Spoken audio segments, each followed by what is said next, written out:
I'm sure many of you know last Sunday, Pope Francis named 17 new cardinals to the College of Cardinals.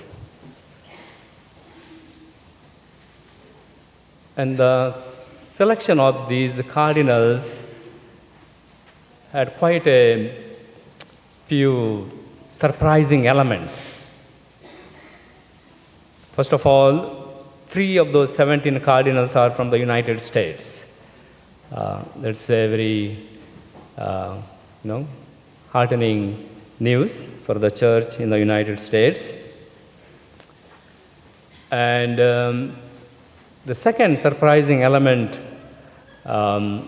is 11 of them, of the 17 new cardinals, 11, they are from those places that never had any cardinal before. One of them is from Papua New Guinea, where I served.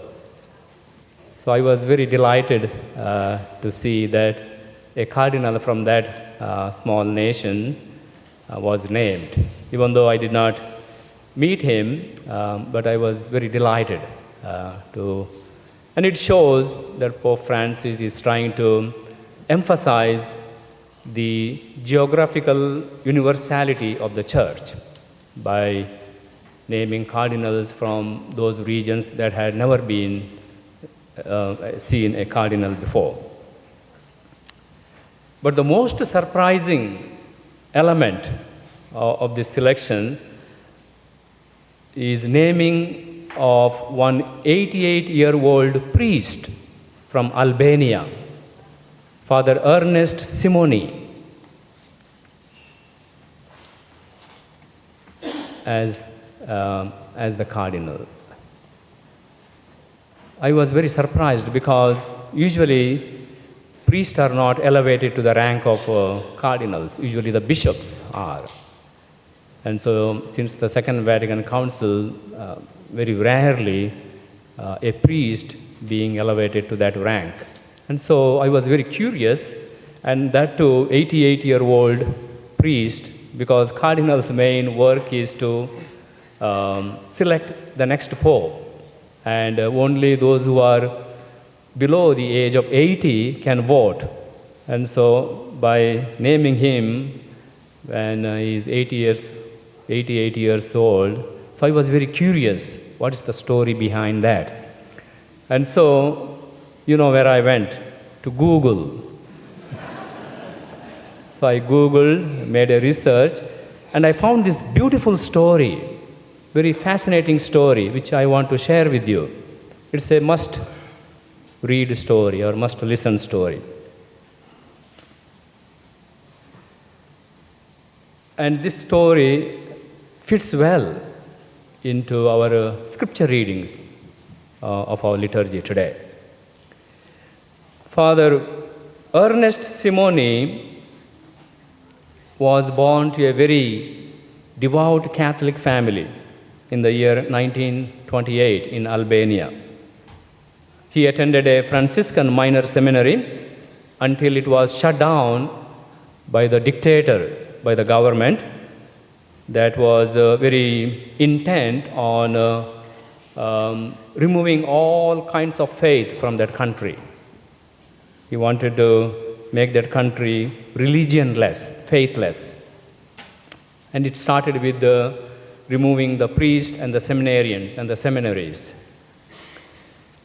So, once the seminary was shut down, he was drafted into the army, into the military, and he spent 2 years in the army. Then when he went back, he managed to reconnect with the Catholics, and then he began to study theology underground, in secret. And so finally, in the year 1956, he was ordained a priest, again in secret. But the darkest period of his life was just beginning once he became a priest, once he started to minister. On Christmas Eve, 1963, Father Ernest Simoni was arrested while celebrating Mass because it was prohibited. So he was beaten, he was placed in solitary confinement, and he was tortured. They wanted him to renounce his faith, his religion, but he would not do it. And so, after several weeks, he was, because of his refusal to renounce his faith, he was sentenced to death by firing squad. But then the government changed its mind. After a couple of months, his sentence was commuted to hard labor. And so he spent the next 18 years in prison working in a mine, and another 10 years working in sewage canals. All this time in prison, Father Ernest Simoni secretly continued to celebrate Mass from memory in Latin. He heard confessions of other prisoners, and he gave communion to them using their daily breadcrumbs.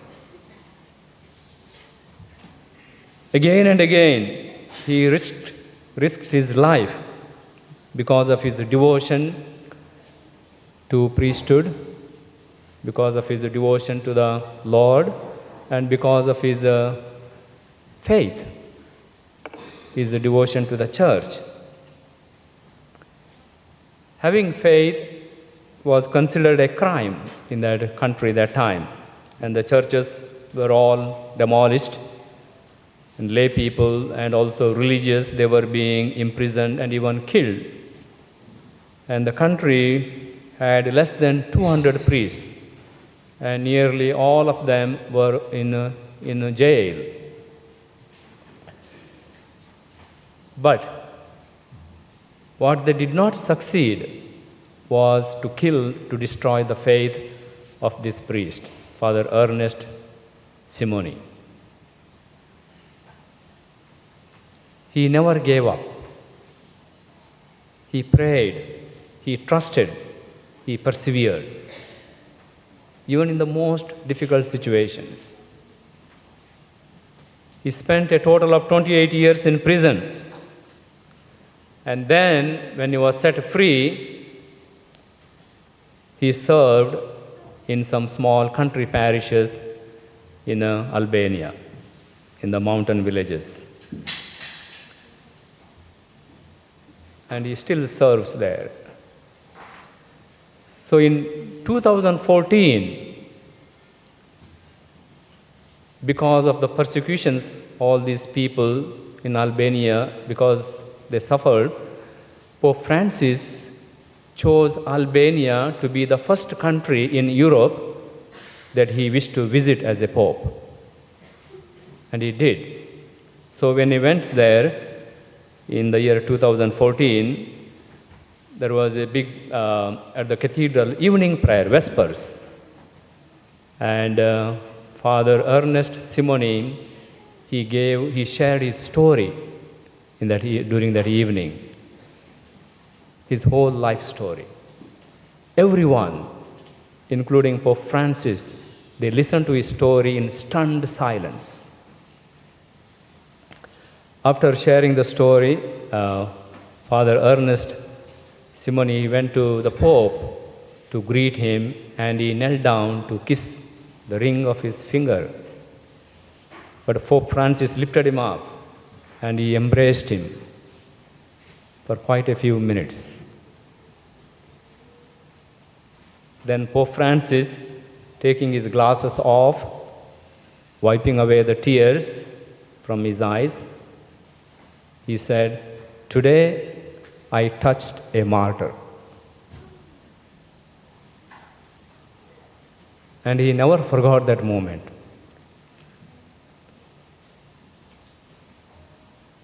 And that's why when he got this opportunity to name cardinals, he chose him too, an 88-year-old priest.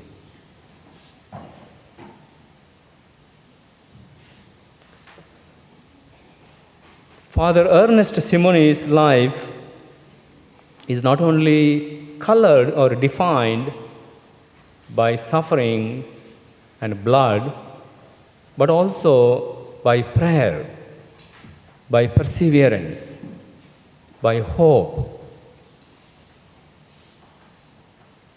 He never gave up. It is a powerful reminder, his life story, to all of us, that even in the darkest moments of our lives, God encounters us. He makes himself present to us, leading us, opening up new paths in our life. May be difficult for us to see, but God encounters, and this is a living testimony.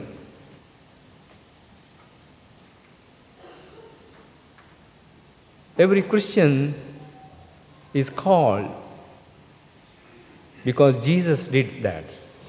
Even in the darkest moments of his life on the cross,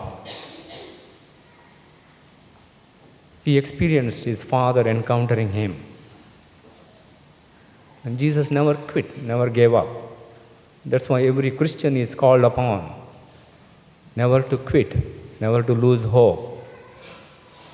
Because it is in those times that God encounters us. That's what today's readings are all about. Perseverance, praying without becoming weary, never giving up.